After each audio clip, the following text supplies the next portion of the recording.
In the late 10th century, England faced relentless pressure from Viking raiders. These attacks, often brutal and unpredictable, targeted coastal towns and inland settlements alike.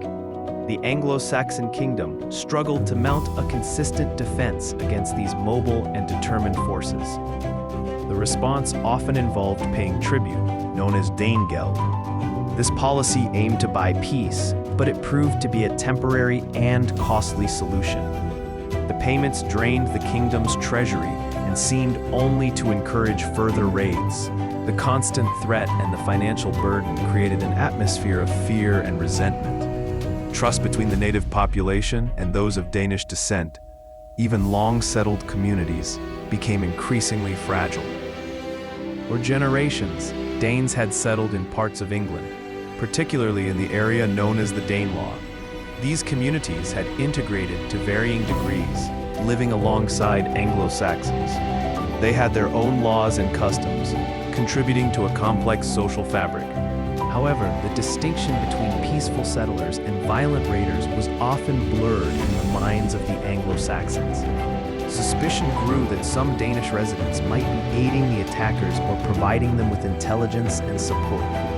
This underlying tension simmered beneath the surface of daily life. The presence of a significant Danish population, coupled with the ongoing raids, created a volatile situation.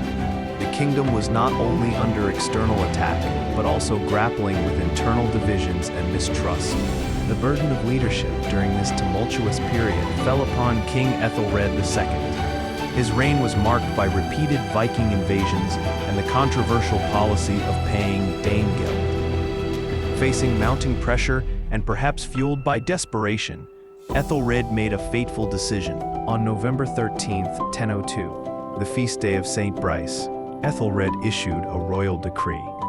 This order commanded the killing of all Danes living within England. The stated justification was that they had plotted to assassinate the king and his council and then seize the kingdom. This was an unprecedented and extreme measure. It targeted not just invaders, but settled communities, including women and children. The decree set the stage for a horrific act of state-sponsored violence. The order was carried out with brutal efficiency across England. On St. Brice's Day, Anglo-Saxon populations turned on their Danish neighbors. The killings were widespread and indiscriminate. Accounts suggest that people of Danish origin were hunted down and murdered in their homes and communities. The violence spared few, regardless of their loyalty or length of residence in England. It was a day of terror and bloodshed. One particularly grim event occurred in Oxford, where Danes reportedly sought refuge in a church. The church was set ablaze, killing those trapped inside. The massacre was a stark and brutal act of ethnic cleansing.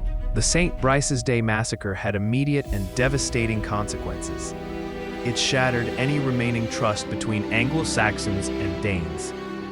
It also provided a powerful new motive for the Danish leadership to intensify their attacks. Among those reportedly killed was Gunhild, sister of Sweyn Fortbeard, the King of Denmark. She was said to have been living in England, possibly as a hostage or part of a diplomatic exchange.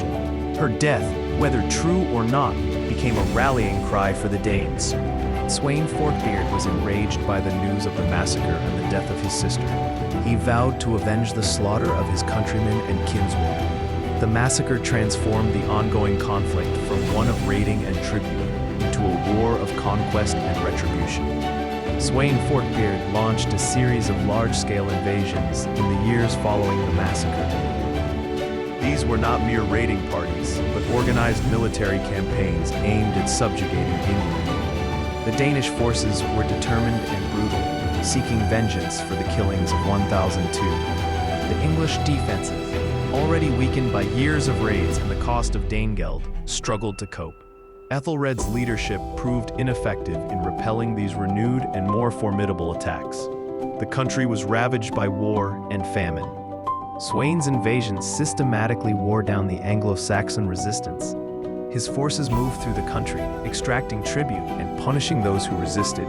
The massacre had ignited a conflict that would ultimately change the course of English history. By 1013, Sweyn Forkbeard had successfully conquered England. King Aethelred II was forced to flee into exile in Normandy.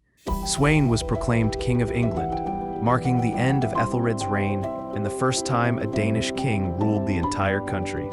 Sweyn's reign was brief. He died just weeks after his conquest. However, the struggle for England continued between his son, Canute, and Aethelred's son, Edmund Ironside. The war was fierce, but ultimately, Canute emerged victorious. In 1016, Canute the Great became King of England. He would go on to rule a vast North Sea empire, uniting England, Denmark, and Norway. The St. Brice's Day Massacre, intended to secure the kingdom, had instead paved the way for its conquest by the very people it sought to eliminate. The St. Brice's Day Massacre remains a dark chapter in English history. It highlights the brutal realities of ethnic tension and political desperation in the medieval period.